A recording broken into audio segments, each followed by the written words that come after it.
umat al-Islam. Rasulullah SAW mengabarkan bahwa Lailatul Qadar sangat besar terjadi di malam ganjil dari 10 terakhir. Rasulullah bersabda, "Faltamisuha fil ashril awakhir fil witri minha." Carilah oleh kalian di 10 malam terakhir di malam ganjilnya.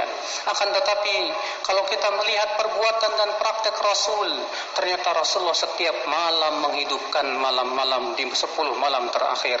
Bukan sebatas di malam ganjil saja. Maka sebuah kesalahan.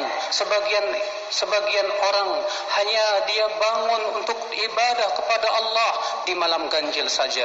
Adapun di malam genap ia tinggalkan. Ia tidak beribadah kepada Allah Subhanahu wa taala. Sungguh ini tidak sesuai dengan perbuatan salafus saleh, tidak pula perbuatan Rasulullah sallallahu alaihi wasallam.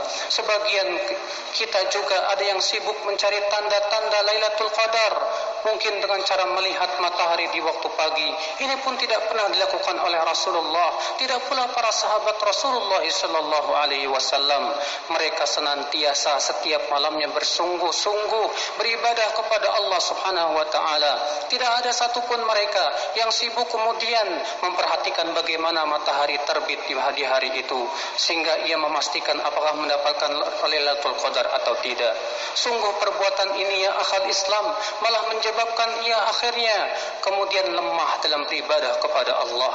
Di saat ia merasa sudah mendapatkannya, maka kemudian di malam-malam berikutnya ia pun menjadi lemah. Ini semua tentunya termasuk was-was dari syaitan yang sama sekali tidak pernah diajarkan oleh salafun salih.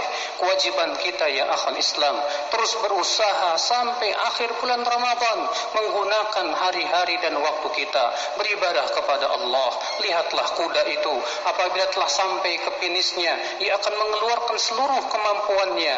Demikian pula kita, maka jangan sampai kuda lebih cerdas dari kita ya umat al-Islam.